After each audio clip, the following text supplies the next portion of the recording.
Europe 1 Soir. Le Monde selon Adler. Bonsoir Alexandre. Bonsoir Nicolas. Et on va parler ce soir de la réconciliation de deux pays, Israël et la Turquie, qui étaient plus que fâchés depuis 2 ans, depuis que l'armée israélienne avait ouvert le feu et tué 9 personnes sur un bateau turc qui voulait rejoindre Gaza. Et bien finalement, 2 ans après, les deux pays sont en train de signer un accord.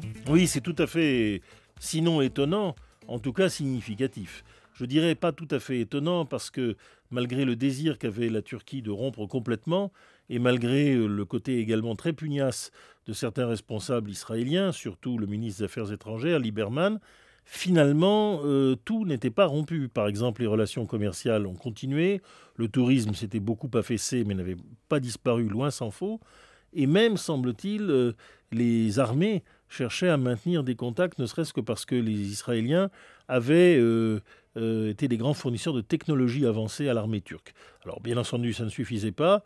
Ce qui a changé tout, me semble-t-il, et tout le monde est d'accord en réalité là-dessus, c'est la gravité de la situation en Syrie. Elle a d'ailleurs été évoquée par le Premier ministre turc Erdogan. Et donc, tout d'un coup, la Turquie se retrouve avec une diplomatie qui n'avait plus rien à voir avec ses rêves d'il y a 2-3 ans. C'est-à-dire l'Iran est prêt, et l'Iran est en rivalité avec la Turquie pour le contrôle de la Syrie et de l'Irak. Les menaces sur la sécurité turque sont montées. C'est pour cela que les Turcs essayent de désamorcer l'insurrection kurde, toujours possible.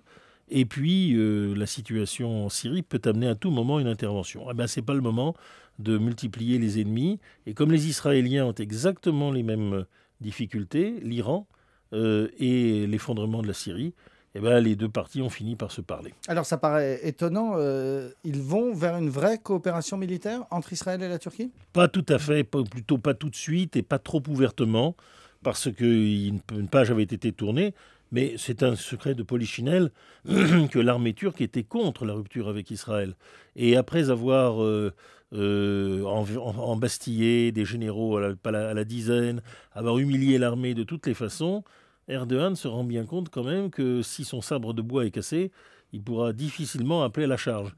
Et donc nous avons un processus de réhabilitation de l'armée en Turquie et un processus de rétablissement des relations avec Israël.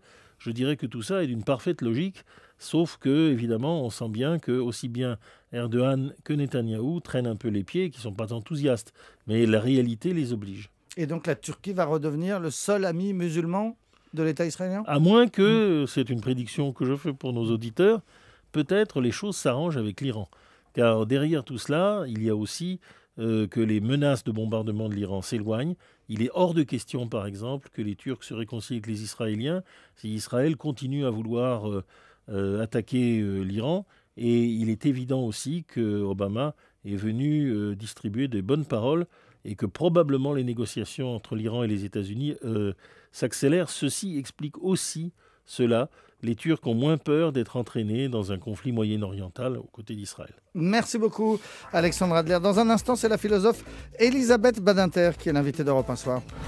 18h, 20h, Nicolas Poincaré sur Europe 1. Question de bon sens.